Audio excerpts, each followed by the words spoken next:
한 호남 중진 의원한테 들은 얘기인데 제가 여쭤봤어요. 안철수 대표가 이제 저희 정치부 기자들이 보기에도 정당 출입 기자들이 보기에도 너무 전략과 전술이 이해할 수 없다. 또 누가 전략을 해주냐 궁금하다. 그랬더니 이제 한 의원 저한테 얘기하시기를 그 아무개를 얘기를 하더래요. 근데 본인도 들어보지 못한 굉장히 생경한 이름이더라는 거예요. 아무개는 종편에서 얘기하시고 여기서 이름을 무슨 얘기할 수는 없어요. 승만 까요, 승. 아니 하여튼 근데 까요, 승. 근데 까요, 까르기 훌렁 까, 얼른. 아니 근데 그분은 그래서 제가 이 얘기를 하려고 그런 예. 거예요. 그래서 아무개다. 그래서 이 양반도 너무 생경해서 도대체 그 사람이 누구냐 봤더니 아까 봤어요, 이거? 그랬더니. 네. 비서실장이라는 거예요.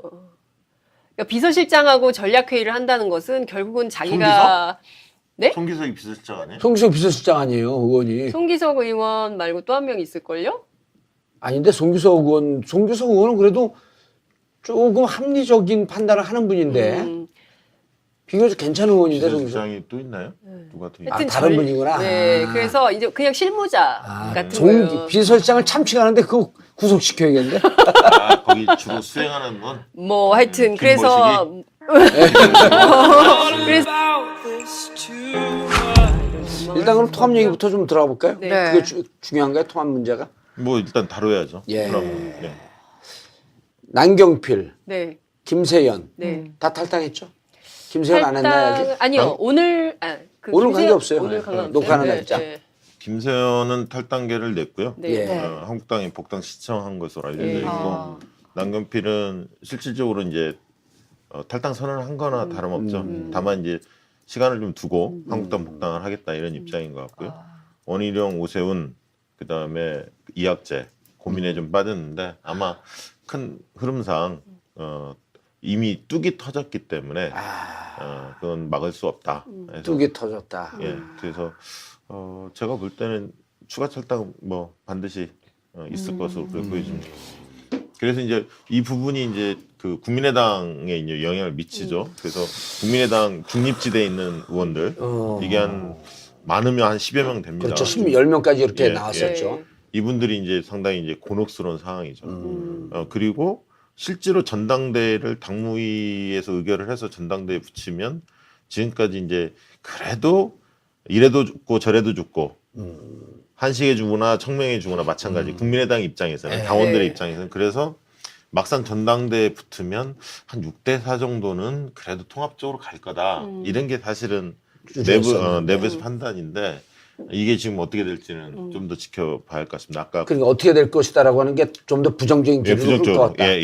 그렇죠. 왜냐면 어떻게 될지 지켜볼 것 같다라고는 종편 나가서 하시고요. 네. 여기서 분명히 얘기를 해야죠. 그러니까 전당대회도 지금 권역별 전당대회를 한다 그랬어요. 그 권역별 전당대회. 권역별 비례대표자라는 이상한 거 하네. 그러니까 호남계 이를테면은 지금 그 안철수계와 반대파인 그 새로 좀 이렇게 그 호남 중진들이라고 할 수 있겠죠. 이 호남계에서는 아니 세상에 전당대회는 다 같이 모여서 열어야지 권역별로 열어가지고 충돌이 인터넷 빚어질까 봐. 그렇죠. 충돌이 빚어질 가능성이 있기 때문에 그 가능성을 최소화하려고 권역별로 열어서 온라인으로 투표해가지고 전당대회를 통과시키는 방안을 모색하고 있다는 거예요. 그래서 최경환 의원이 뭐라고 얘기했냐면 세상 살다가 이런 전당대회 역사의 길이 남을 전당대회가 될 것 같다. 근데 이 자체도 아마도 정당법에 그 위배될 요소가 있기 때문에 제대로 하기는 어려울 거다. 그리고 또 하나는 지금 의장이 이상돈 의장인데요. 이상돈 의장 징계 얘기가 나오고 있어요.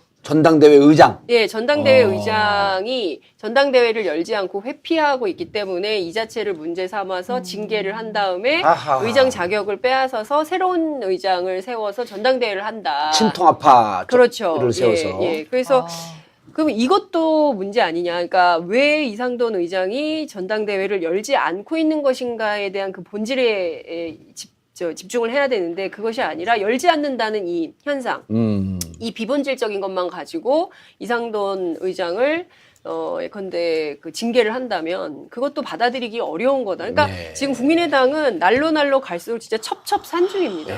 근데 이게 저는 그 안철수 대표의 입장에서는 그 길을 선택할 수밖에 없어요. 사실은 본인은 그래요. 대권을 그 놓지 않고 있기 때문에 예. 방법은 뭐 없잖아요. 사실은. 근데 지금이 아까 말한 대로 전당대회를 정상적으로 준비해서 그 부딪혀 봐야 하는 거예요. 그러니까 당무위에서 의결을 해서 전당대회를 의결을 하지 않습니까? 그러면 이상돈 의원이 오히려 곤혹스러운 상황에 몰릴 수밖에 없거든요. 근데 당무위원회에서 의결을 못 했잖아요. 아직 안 안 거죠. 했잖아요. 그러니까 예. 지금은 이상돈 의원이 뭐 한다 안 한다 이것을 의미를 줄 필요가 없이 빠른 시간 안에 당무위원회를 개최해서 거기서 의결이 됐는데도 불구하고 전당대 그 의장이 소집을 네. 안 한다면 그거는 사실은 이상돈 의원한테 오히려 문제를 삼아야 되는 문제를 거죠. 삼을 수 있고 네. 그러니까 그 안철수 의원이 지금의 안철수 대표가 돌파할 수 있는 길은 명분을 틀어지고 가는 건데 그 문제 하나하고 첫 번째 정면으로 승부해야 한다. 네, 맞아요. 네. 정면 승부해야 두 돼요. 번째는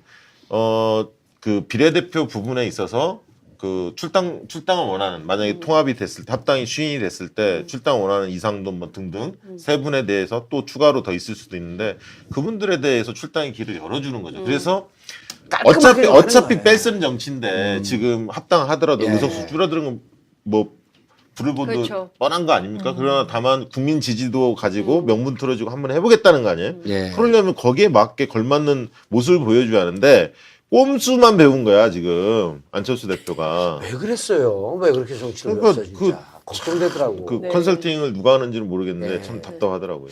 그러니까 지금 말씀하신 대로 정면 승부도 안 하고 꼼수를 하기 때문에 계속 정치할 수 있겠냐라는 회의론이 당 안에서도 계속 나오는 것이고요.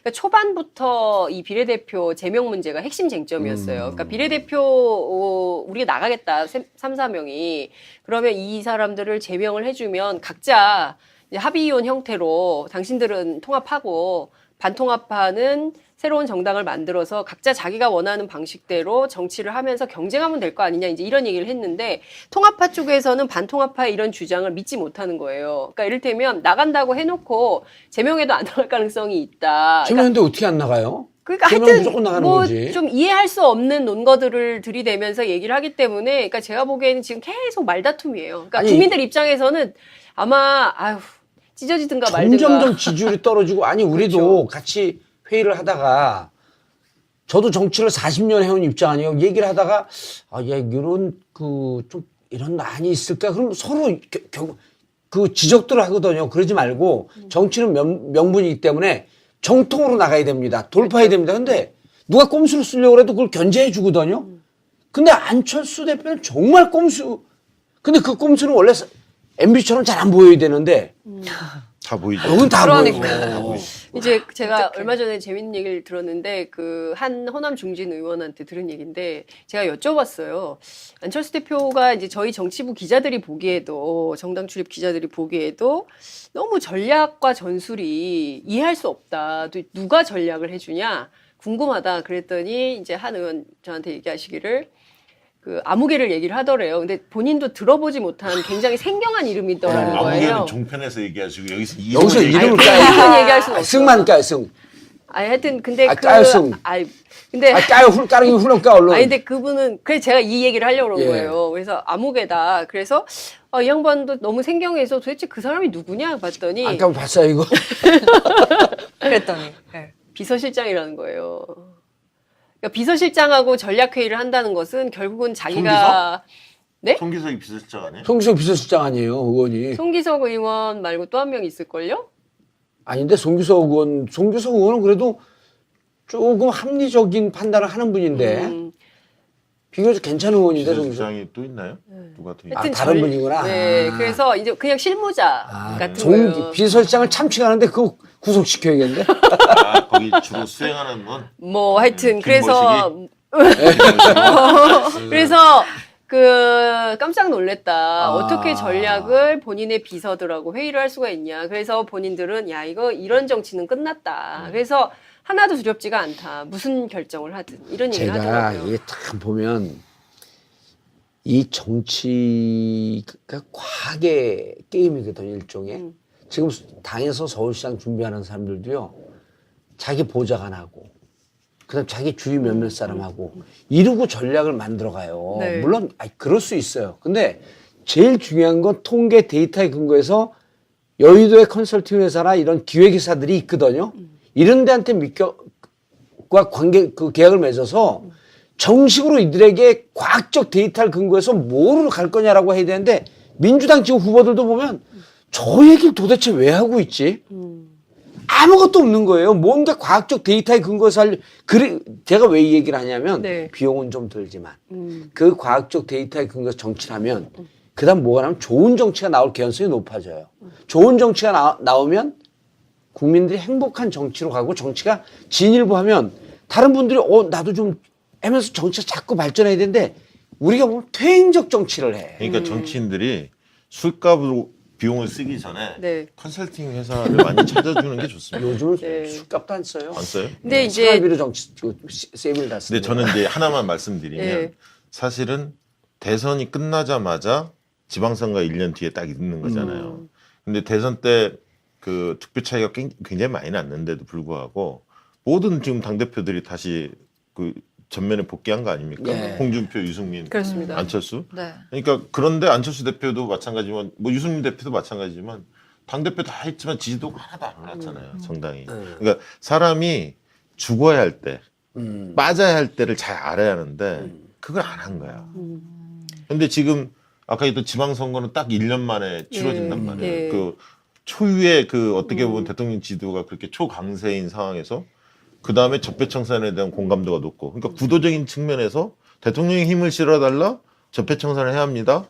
이런 구호가 먹힐 수밖에 없는 구도고, 인물들도 훨씬 민주당 후보들이 앞서 있단 말이죠. 그런데 이제 다만, 그리고 또 한 가지 재밌는 건 제가 최근에 조사를 해보면 지지층을 분석을 해볼 때 누가 시장에 되느냐에 따라서 이 지역이 달라질 수 있습니까? 라고 물으면요. 보수층보다는 진보층에서, 민주당 지지층에서 아이, 압도적으로 높아요. 그러니까 시장이 누구냐에 따라서 그 지역이 달라질 수 있다. 그 얘기는 뭐냐면 구전에서 진보층들, 민주당 지지층들이 훨씬 적극적으로 떠든다는 거예요. 시장 바꾸면 더 좋아진. 떠든다가 뭐야? 그 존경하는 거. 진보 진영의 지지층이 훨씬 더 공격적으로 네. 메시지 전달한다는 한다는 거예요. 거죠. 그렇죠. 예. 저는 그 팟캐스트 영향이 크다고 생각해요. 이렇게 공부하시고 주변에 확산하시는 거죠. 그러니까 카톡이 이기냐, 팟캐스트가 이기냐. 저는 이번 지방선거도 역시 팟캐스트가 이긴다 이런 생각을 하는데요. 그 재밌는 포인트는 그 안철수 얘기를 조금 더 하다가 예, 노선 얘기를 좀 해봐야 될 것 같아요. 지금 유승민 대표가 뭐라 그랬냐면은 본인은 정체성이 예. 확실한 보수 정당이다. 그 개혁 보수까지 포괄한다 이렇게 얘기를 했어요. 그런데 이제 안철수 대표는 뭐라 그랬냐면 합리적인 진보와 그다음에 개혁을 하려는 보수의 연합 이런 형태로 얘기했어요. 그러면 서로 지향하는 바가 다른 거거든요. 네. 그럼 안철수의 노선과 유승민의 노선이 서로 다르기 때문에 이건 서로 어떤 노선으로 갈 건지 합의가 좀 필요한 대목이에요. 왜냐하면 여기는 우리는 진보 아니야. 우린 보수 정당이야. 이렇게 얘기하고 있거든요. 그럼 여기서 합리적 진보를 추구하는 사람들은 어떻게 해야 돼요? 나가야 돼요? 이런 문제가 또 있는 거예요. 또 하나는 정치 예를 철학. 들어서 내가 하나 예를 예. 들면 그 이현주 의원이 네. 햇볕 정책이 우리 당 강령에 있는 것도 아니고 네. 이 불고의 진리가 아니다라는 뉘앙스로 얘기했잖아요. 그 이동섭 의원이 바로 들이받았잖아요. 그렇죠. 햇볕 있어요. 정책은 우리의 정체성이다. 그렇죠. 우리의 목숨과도 같다. 그 축하 파티에 와갖고 이동섭 저 개인적으로 친하거든요. 그래서 잘했어요. 그랬더니 햇볕 정책을 자기는 목숨 걸고 지키겠다는 거야. 둘 다 합당파잖아. 합당파인데 네. 합당파 내부에서도 그렇게 갈라지는데 그럼 네. 아까 얘기했던 정체성과 정책이라고 하는 것 네. 이걸 분명히 하지 않은 상태에서 합당이라고 하는 것은 기계적인 거예요. 그렇죠. 그런데 그렇다고 해서 선거를 이길 수 있는 결합이냐? 네. 꼭 그렇지 않다는 거예요. 그리고 하태경 의원이 이른바 물론 이제 완전히 반대 세력이라고 생각해서 그런지 모르겠지만 박지원 의원 그리고 이제 천정배 의원 그리고 정동영. 또 정동영 의원 이 이른바 이제 햇볕 노선 파들에 대해서 구태 햇볕이라고 비판하기 시작했거든요. 그러니까 햇볕에 구태 햇볕이고 아니 저 햇볕이 지금 수억 년이 온 건데 구태 햇볕은 뭐야 그럼? 그리고 20년 만에 햇볕이 다시 온 거거든요. 예. 사실상 그죠? 저는 그러니까 우여곡절을 겪겠지만 2년 만에 2년 만에 예. 결국은 합당은 될 것이다. 된다. 그런데 그 합당 정당이 살아나려면 유일한 길은 딱 하나 있는데 뭐냐면 유승민 대표가 배지를 던지고 서울시장에 나서는 거예요. 그러나 유승민은 나설 생각이 없죠. 이미 안 한다고 선언했잖아요. 꼭 배지를 뗄 생각이 없어요. 본인은 대권을 뛰겠다. 지방선거 나가지 않겠다. 이게 확고한데 그럼 안철수가 서울시장 뛰면 되잖아. 결국 그러니까 안철수가 서울시장 나올 수밖에 없다는 거예요. 난 대환영이에요. 안철수가 나오면 박원순 시장과의 묘한 관계가 있지 않습니까? 과거에. 근데 제가 보기에는 그 구도도 이미 깨졌어요. 그러니까 아니, 그 그건 여론조사를 깨졌는데 보면 예. 이게 저는 뭐냐면 안철수 의원이 아니 대표가 살 만약에 서울시장에 도전할 수밖에 없어요. 유승민이 안 나왔을 때. 그러면 하면 서울시장 선거의 양상이 바뀝니다. 뭐냐면 기축이 흔들려버리지. 정책 대결이 아니라 정치 대결로 이제 성격 규정이 될 거다. 그러면 정치적 현안, 정치적인 어떤 리더십이나 어떤 정치 싸움에 능한 사람이 상당히 대척점에 설 거다. 저는 좀 그렇게 보는 편이거든요. 그래서 그 부분들도 또 민주당 경선에 영향을 미친 요인도 있어서 저는 좀 그렇게 보고 그럴 수 있습니다. 있겠네요. 예. 네. 근데 민주당 무조건 안철수가 나올 가능성이 높아요? 저는 뭐 아니 합당을 했는데 당을 살려하는데 네. 서울시장 후보가 없어? 서울시장 후보가 안철수밖에 없잖아요. 현실적으로 뭐 김성식이 나올 리도 없고 안 나오죠. 김성식 안 나온다 그랬어요? 아니 나오면 그냥 배지 하나 떼는 건데요. 나오겠습니까? 아, 배지를 떼고 나오는 거고. 그리고 유승민도 대구에 배지를 안 띄죠. 야, 나는 배지가 없으니까 이렇게 편안하네. 교육인데? 아, 거기 주로 수행하는 건 뭐 하여튼 김모식이? 그래서 그래서 일단 그럼 통합 얘기부터 좀 들어가 볼까요? 네. 그게 중요한가요? 통합 문제가? 뭐 일단 다뤄야죠. 예. 그럼 예. 남경필, 네. 김세연 네. 다 탈당했죠? 김세연 안 했나요 아직? 아니요. 오늘 오늘 관계 없어요. 오늘 관계 없어요. 녹화하는 네, 날짜. 네. 김세연은 탈당계를 냈고요. 네. 예. 네. 한국당이 복당 신청한 것으로 알려져 네. 있고 아. 남경필은 실질적으로 이제 탈당 선언을 한 거나 다름없죠. 다만 이제 시간을 좀 두고 한국당 복당을 하겠다 이런 입장인 것 같고요. 원희룡, 오세훈 그다음에 이학재 고민에 좀 빠졌는데 아마 큰 흐름상 이미 뚝이 터졌기 때문에 그건 막을 수 없다. 그래서 뚝이 터졌다. 예, 그래서 제가 볼 때는 추가 탈당 뭐 반드시 있을 것으로 그렇게 보여집니다.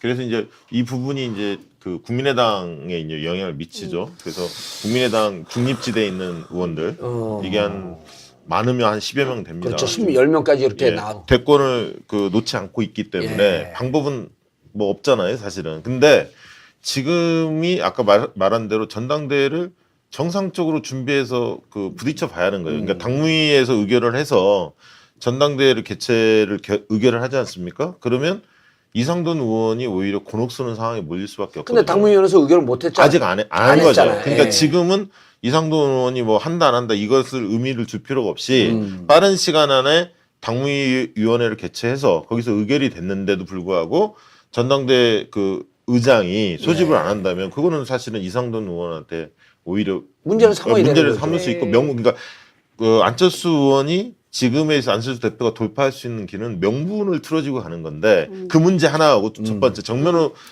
승부해야 한다. 네. 맞아요. 정면 승부해야 돼요. 두 번째는 비례대표 부분에 있어서 출당을 원하는 만약에 통합이 됐을 때 합당이 시행이 됐을 때 출당 원하는 이상돈 뭐 등등 세 분에 대해서 또 추가로 더 있을 수도 있는데 그분들에 대해서 출당의 길을 열어주는 거죠. 그래서 깔끔하게 어차피 하는 거예요. 뺄 쓰는 정치인데 지금 합당 온라인으로 투표해가지고 전당대회를 통과시키는 방안을 모색하고 있다는 거예요. 그래서 최경환 의원이 뭐라고 얘기했냐면 세상 살다가 이런 전당대회, 역사의 길이 남을 전당대회가 될 것 같다. 근데 이 자체도 아마도 정당법에 위배될 요소가 있기 때문에 제대로 하기는 어려울 거다. 그리고 또 하나는 지금 의장이 이상돈 의장인데요. 이상돈 의장 징계 얘기가 나오고 있어요. 전당대회 의장. 예, 전당대회 의장이 전당대회를 열지 않고 회피하고 있기 때문에 이 자체를 문제 삼아서 징계를 한 다음에 아하. 의장 자격을 빼앗아서 새로운 의장을 세워서 전당대회를 한다. 친통합파. 그렇죠. 를 세워서. 예. 그래서 그럼 이것도 문제 아니냐. 그러니까 왜 이상돈 의장이 전당대회를 열지 않고 있는 것인가에 대한 그 본질에 집중을 해야 되는데 그것이 아니라 열지 않는다는 이 현상, 이 비본질적인 것만 가지고 이상돈 의장을 예컨대 징계를 한다면 그것도 받아들이기 어려운 거다. 그러니까 네. 지금 국민의당은 날로 갈수록 진짜 첩첩산중입니다. 근데 이게 저는 안철수 대표의 입장에서는 그 길을 선택할 수밖에 없어요. 사실은 본인은 그래요. 했었죠. 이분들이 이제 상당히 이제 곤혹스러운 상황이죠.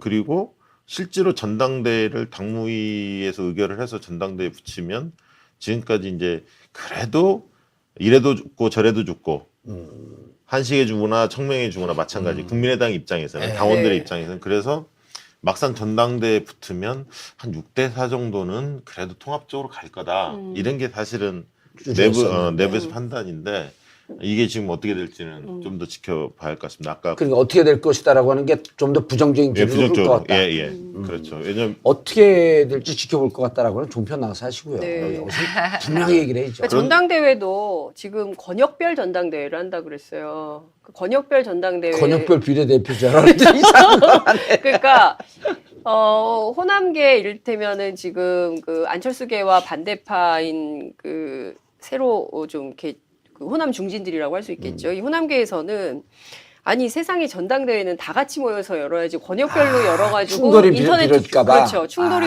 빚어질 가능성이 있기 때문에 그 가능성을 최소화하려고 권역별로 열어서 온라인 한 호남 중진 의원한테 들은 얘기인데 제가 여쭤봤어요. 안철수 대표가 이제 저희 정치부 기자들이 보기에도 정당 출입 기자들이 보기에도 너무 전략과 전술이 이해할 수 없다. 또 누가 전략을 해주냐 궁금하다. 그랬더니 이제 한 의원 저한테 얘기하시기를 그 아무개를 얘기를 하더래요. 근데 본인도 들어보지 못한 굉장히 생경한 이름이더라는 거예요. 아무개는 종편에서 얘기하시고 여기서 여기서 이름을 아니, 까요. 이름은 얘기할 수는 없어요. 승만 까요, 승. 아니 하여튼 근데 까요, 승. 근데 까요, 까르기 훌렁 까, 얼른. 아니 근데 그분은 그래서 제가 이 얘기를 하려고 그런 예. 거예요. 그래서 아무개다. 그래서 이 양반도 너무 생경해서 도대체 그 사람이 누구냐 봤더니 아까 봤어요, 이거? 그랬더니. 예. 비서실장이라는 거예요. 그러니까 비서실장하고 전략회의를 한다는 것은 결국은 자기가 네? 송기석이 비서실장 아니에요? 송기석 비서실장 아니에요, 의원이. 송기석 의원 말고 또 한 명 있을걸요? 아닌데, 송기석 의원은 그래도 조금 합리적인 판단을 하는 분인데, 비교적 괜찮은 의원인데, 송기석. 비서실장이 또 있나요? 누가 더 있나요? 하여튼 다른 분이구나. 네, 아. 그래서 이제 그냥 실무자 같은 거예요. 비서실장을 참칭하는데 그 구속